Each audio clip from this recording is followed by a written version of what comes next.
एक गांव रामपुर में सोना नाम की एक लड़की रहती थी। वो बचपन से ही अनाथ थी। उसके माता पिता कोरोना नाम की बीमारी में मारे जाते हैं। वो लोगों के घरों में काम कर करके अपना भरण पोषण करती है, लेकिन उसे पढ़ने लिखने का शौक होता है। एक दिन वो गांव के सरपंच के घर काम कर रही होती है। तभी सरपंच जी सोना से बोलते हैं।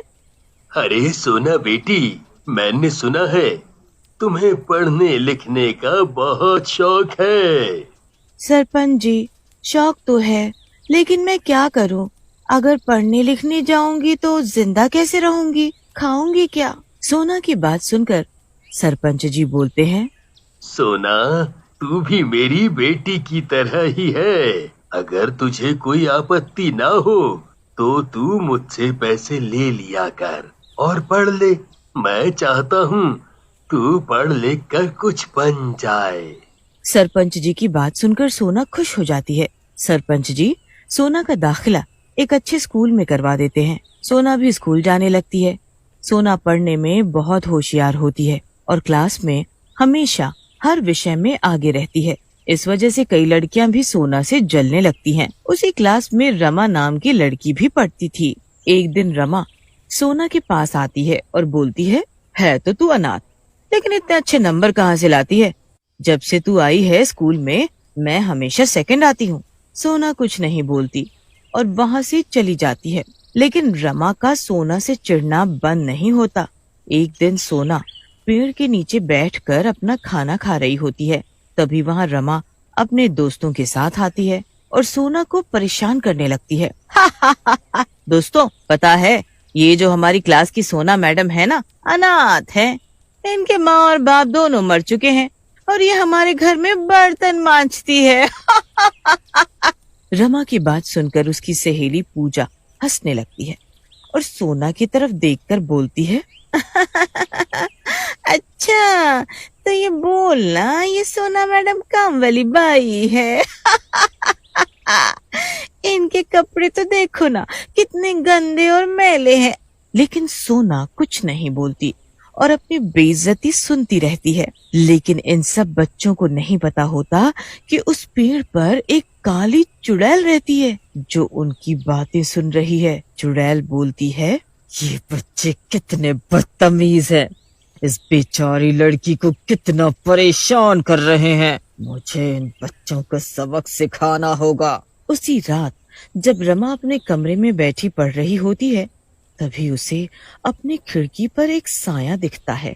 उस साये को देखकर रमा घबरा जाती है और जोर जोर से चिल्लाने लगती है। मम्मी बचाओ, देखो खिड़की पर कोई है, बचाओ मुझे। रमा की चीख सुनकर रमा के माता पिता वहाँ आ जाते हैं। रमा की माँ रमा के पास जाती है और बोलती है, क्या हुआ रमा, इतना क्यों घबरा गई? क्या देख लिया?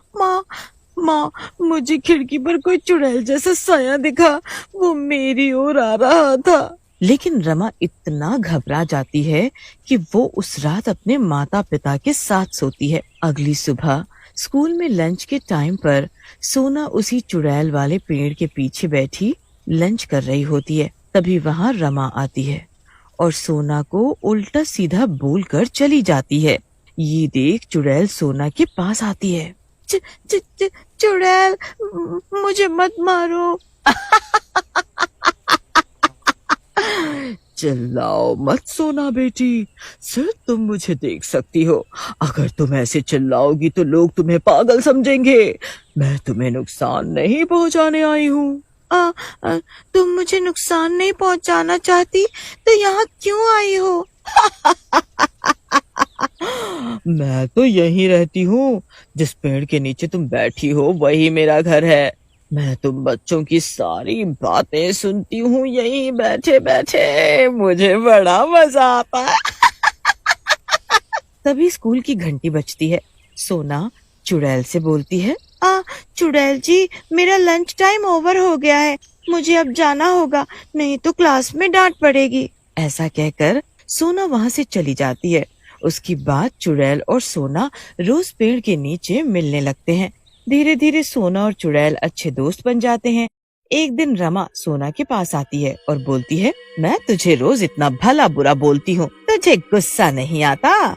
मुझे गुस्सा क्यों आएगा भला? वो भी तुम्हारी बातें सुनकर। मुझे तुम्हारी बातों पर कोई गुस्सा नहीं आता, मुझे बस पढ़ाई करनी है, मैं वही करने आई हूँ स्कूल में। अच्छा, तो फिर पढ़ाई करो, बड़ी आई प्रवचन देने। ऐसा कहकर रमा सोना को जोर से धक्का दे देती है। सोना दूर जा गिरती है और उसको चोट लग जाती है। ये सब चुड़ैल पेड़ पर बैठे बैठे देख रही होती है। स्कूल की छुट्टी के बाद सोना के सामने चुड़ैल आती है और बोलती है, मैंने पेड़ पर बैठे बैठे सब देखा, तुम्हें गुस्सा नहीं आता है इन लोगों पर? कितना परेशान करते हैं ये तुम्हें। मैं तुम्हारी जगह होती तो इन सब लड़कियों के बाल नोच डालती। चुड़ैल की बात सुनकर सोना हंसने लगती है। भला मूर्खों की बात सुनकर मुझे क्यों गुस्सा आएगा? वैसे भी सरपंच जी बोलते हैं कोई तुम्हें कितना भी बुरा भला कहे, तुम्हें उसके साथ अच्छा बर्ताव करना चाहिए। ऐसा कहकर सोना वहाँ से चली जाती है। सोना की बात सुनकर चुड़ैल सोच में पड़ जाती है। वाह, कितनी प्यारी बच्ची है, इतने अच्छे संस्कार हैं इसके, वाह। फिर एक दिन चुड़ैल सोना से बातें करते करते पूछती है, सोना बेटी, मैंने कभी तुम्हारे माता पिता को यहाँ नहीं देखा, वो कहाँ रहते हैं? क्या वो तुम्हारे साथ नहीं है? चुड़ैल की बात सुनकर सोना उदास हो जाती है और चुड़ैल से कहती है, मेरे माता पिता दोनों की मौत हो चुकी है कोरोना के कारण। गांव के सरपंच जी ही मेरा ख्याल रखते हैं। जिसे सुनकर चुड़ैल की आंखों में आंसू आ जाते हैं। सोना, तुम सच में बहुत बहादुर हो। अकेले रहने के बावजूद तुमने अपने आप को कितने अच्छे से संभाला है। ऐसा कहकर चुड़ैल वहाँ से चली जाती है। एक दिन सोना घर जा रही होती है, तभी वहाँ रमा अपने दोस्तों के साथ आ जाती है और सोना को घेर लेती है। काम वाली बाई, तुम्हें हम इतना छेड़ते हैं लेकिन तुम्हें कोई फर्क नहीं पड़ता। तू इस स्कूल से चली क्यों नहीं जाती? रमा की सहेली सुषमा बोलती है, ये क्यों जाएगी यहाँ से रमा? ऐसे यहाँ से भगाना पड़ेगा कि ये इस स्कूल से भाग जाए। ये ऐसे यहाँ से नहीं जाएगी, हमें इसे यहाँ से भगाना पड़ेगा। तभी रमा अपने बैग से एक कैंची निकालती है और सोना के बाल काट देती है। सोना रोने लगती है और उन्हें बोलती है, मेरे बाल मत काटो, मुझे जाने दो प्लीज। अगले दिन सोना वापस स्कूल जाती है। उसके कटे हुए बालों को देखकर चुड़ैल सोना से मिलती है और उसकी ऐसी हालत देखकर पूछती है, ये सब क्या है सोना? तुम्हारे बाल कहाँ गए? किसने किया ये सब तुम्हारे साथ? सोना चुड़ैल को अपने साथ हुई सारी बात बताती है, जिसे सुनकर चुड़ैल को गुस्सा आ जाता है। चुड़ैल को जैसे ही गुस्सा आता है, चारों तरफ अंधेरा हो जाता है। जोर जोर से आंधी चलने लगती है।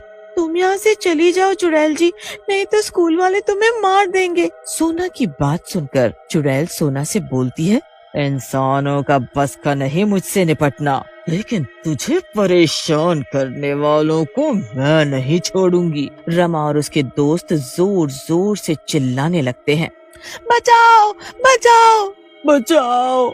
उन सबको ऐसे देखकर स्कूल के टीचर सोना से बोलते हैं, सोना बेटी, तुम इस चुड़ैल से बोलो कि रमा और उसके दोस्तों को छोड़ दें, नहीं तो वो सब मारे जाएंगे।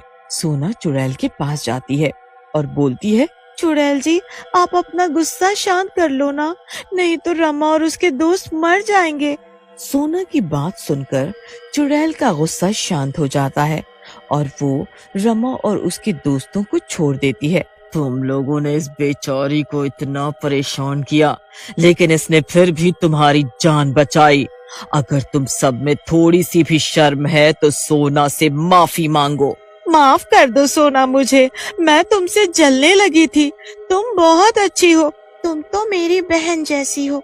मेरी जैसी अनाथ का इस दुनिया में तुम दोस्तों के सिवा कोई नहीं है। अब रो मत। ऐसा कहकर सोना रमा को गले लगा लेती है और चुड़ैल भी वहाँ से गायब हो जाती है।